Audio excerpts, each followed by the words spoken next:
Narcisse, bienvenue à Chiasso Letteraria. On est très content de t'avoir accueilli. Écoute, juste une curiosité, comment naît la passion des poétries slam du spoken word? Comment elle naît chez toi? Oh, mais c'est une passion qui est venue un peu par hasard parce que j'étais à la recherche d'un moyen d'expression. J'avais envie de faire de la chanson et puis je trouvais que je chantais pas très bien et j'hésitais un peu. Et là, j'ai entendu parler de slam. On m'a dit, ouais, il y a des gens qui disent des textes sur de la musique, ça s'appelle du slam.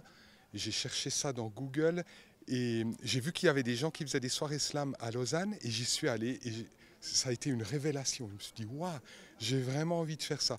Ce moment où on partage la poésie, où tout le monde peut monter sur scène, on s'écoute, on dit soi-même des textes et après on discute. D'accord, on a souvent l'impression, et peut-être c'est ça aussi, que le poétrie slam, c'est que de la pure improvisation. En réalité, est-ce qu'il y a aussi un travail sur les mots? Oui, alors moi j'écris typiquement, moi je n'improvise pas. Il y a même, je dirais, assez peu d'improvisation. Il y a quelques artistes slameurs qui improvisent, mais la grande majorité écrit. Moi j'aime écrire. Parce que, d'une part, parce que je ne suis pas très spontané. Souvent j'ai des idées que je trouve bonnes, mais seulement le lendemain. Et donc d'écrire me permet de bien poser mes idées. Et puis ça me permet aussi tout un travail sur les mots, les sonorités, le rythme qui, à mon avis, ne peut pas être improvisé, qui doit être structuré. Et j'aime écrire, j'aime prendre du temps à travailler mon texte, à l'écouter, à le dire, à l'enregistrer et enfin à pouvoir le produire sur scène. Et ta formation de musicologue, en quoi ça t'aide en préparant tes spectacles? Et justement, tu viens de dire que le rythme est aussi important. Alors c'est fondamentalement le rythme. Moi j'avais fait une thèse sur les caractéristiques rythmiques de l'interprétation musicale et ça m'est très utile dans mon travail d'auteur, de poète, où je joue beaucoup avec le rythme des mots. Et en fait, c'est un peu tout. Bien sûr, j'écris la musique de mes spectacles, mais ça ne met pas tellement à contribution mes compétences de musicologue.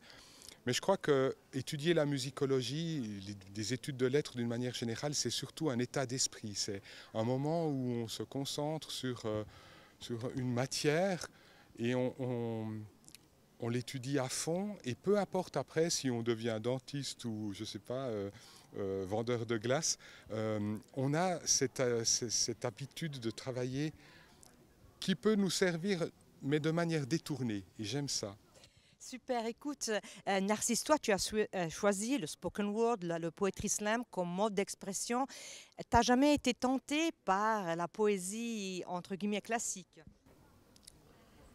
Je ne sais pas si c'est vraiment différent, parce que le slam, au final, c'est un moment où des gens se réunissent pour dire de la poésie. Alors c'est sûr qu'on met beaucoup d'attention chez les slameurs à la manière de dire. On fait une espèce de performance par rapport à des poètes plus académiques qui passent beaucoup de temps à écrire, puis après, au mieux, ils lisent, mais même souvent, ils n'aiment pas tellement lire.